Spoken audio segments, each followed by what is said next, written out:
আপনারা দেখতে পাচ্ছেন যে এখানে উৎসুক জনতার ভিড় রয়েছে এবং প্রশাসন ইতিমধ্যে মরদেহটি উদ্ধার করতে সক্ষম হয়েছে।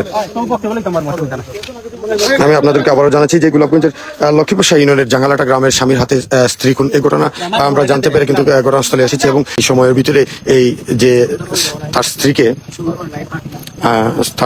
জাহিদুল ইসলাম এমরান জাঙ্গালাটা গ্রামের সদুলের ছেলে, যিনি সদুলকে আপনারা অবশ্যই সবাই চেনেন যে সদুল হচ্ছেন দীর্ঘদিন যাবৎ হেতিমগঞ্জ স্ট্যান্ডের একজন ড্রাইভার, শ্রমিক, সিএনজি চালক। তার এই সন্তান জাহিদুল ইসলাম। আমরা কিছুক্ষণ আগে যে তথ্য পেয়েছি যে এই জাহিদুল ইসলাম বিগত কয়েক বছর আগে আরো একটি বিবাহ করেন। বিবাহর পরপর সেই স্ত্রীকে এইভাবে মারপিট করতেন এবং সেই স্ত্রী, তার পরিবার কিন্তু তার কাছ থেকে সেই স্ত্রীকে নিয়ে যায়। 4:30টার দিকে আমার ইউনিয়ন পরিষদের প্যানেল চেয়ারম্যান প্লাস অত্র ওয়ার্ডের বারবার নির্বাচিত মেম্বার ওর মাধ্যমে জানতে পারি যে এখানে মানুষ খুন হয়ে গেছে। সাথে সাথে আমি চলে আসি এবং চলে আসার পরে আমরা দেখি যে এই মানুষটার মাথায় একটা শক্ত আঘাতের কারণে মৃত্যুবরণ করেছে। মৃত্যুবরণ করার কোনো কারণ আমরা এখন পর্যন্ত জানতে পারি নাই। যতটুকু জানতে পারছি যে ওনার মধ্যে কিছু মানসিক সমস্যা ছিল ওনার স্বামীর মধ্যে। বাকিটা আশা করি, যেহেতু পুলিশের ঊর্ধ্বতন সমস্ত কর্মকর্তা বৃন্দ উপস্থিত ছিলেন, আশা করি তদন্তের মাধ্যমে সেটা বেরিয়ে আসবে। রাস্তায় এই মুহূর্তে আমরা পোস্টমর্টম পাঠিয়েছি। ভদ্র মহিলার জন্য দোয়া করবেন।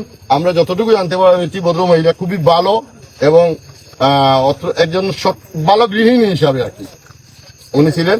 ওনার জন্য সবাই দোয়া করবেন, ওনাকে যেন খুদা জান্নাতবাসী করে। ওনার স্বামীর হাতে ওনার মৃত্যুটা হয়েছে। কয়টার দিকে ঘটে সেটা আমরা বাড়ির মানুষের কাছে জানতে পারছি, অনুমান 3:30 হবে অনুমান। ওনার পিতার কাছ থেকে কি জানতে পারলেন আপনারা? ওনার পিতা এইটাই বলছে যে ওনার নাতি, যে অর্থাৎ ওই ভদ্র মহিলার যে একমাত্র ছেলে, ওই ছেলে মাথায় রক্ত, সে ঠান্ডা কইরা গিয়া বলছে আমার বাবারে আমার মামাইটা ভালাইছে। এই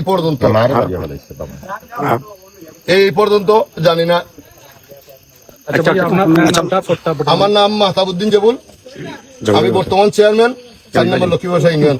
আর আমার প্যানেল চেয়ারম্যান এই মুহূর্তে আপনাদের সম্মুখে আছেন। আমি ওনার মাধ্যমে খবর পাইছি এই জামিন বিস্তারিত। দর্শক, আমরা একটু জানার চেষ্টা করবো অত্র ওয়ার্ডের যে ইউপি সদস্য দীর্ঘদিন জামিল ভাইয়ের কাছ থেকে। আসলে আকস্মিক কিছু আমাদের কারো কাজ মনে হয়। আমি 3:30টার দিকে ওই ছেলে জামাই আব্দুল সালাম এমরান আমার শালা ও তার স্ত্রী মারিয়া লেগেছে, আপনি চলে আসেন। তখন আমি চলে আসিয়া দেখলাম মৃত। আমি চেয়ারম্যান মহোদয়কে ফোন দিয়েছি এবং তারাও ফোন দিয়েছি, চেয়ারম্যান মহোদয় ফোন দিয়েছেন। তারপরে তারা আসছে, তদন্ত করছে। তারপর তো এই মাছটাকে এখন আমরা ভোট মাধ্যমে পাঠিয়েছি। তারপর তো দেখা যাবে কি হয়। এটা কোন জায়গা পড়ছে? এটা উত্তর জাঙ্গালাটা পড়ছে 3 নম্বর। ছেলেটা কি মানসিক রোগী? আমরা যতটুকু জানি যে তার কিছু মানসিক সমস্যা আছে। ছেলেটার এখনো খুঁজিয়া পাওয়া যায় না। ছেলেটাকে এখনো পাওয়া যায় নাই, আমিও আসি আর ছেলেটাকে পাই নাই। ধন্যবাদ জামিল ভাইকে। দর্শক, আমরা শুনতে পারলাম যে ঘটনার বর্ণনা। আমি আপনাদেরকে আবারও জানিয়ে রাখছি যে লক্ষ্মীপুর ইউনিয়নের জাঙ্গালাটা গ্রামে অনাকাঙ্ক্ষিত ঘটনা ঘটে। সেই ঘটনায় কিন্তু স্বামীর হাতে খুন হয় তার স্ত্রী। সেই বর্ণনা ইতিমধ্যে আমাদের লাইভের মাধ্যমে অত্র ইউনিয়নের চেয়ারম্যান এবং এই ওয়ার্ডের বারবার নির্বাচিত ইউপি সদস্য জামিল আহমেদের কাছ থেকে আমরা জানতে পারলাম যে এখানে কিভাবে এই ঘটনা হত্যাকাণ্ডটি হয়েছে।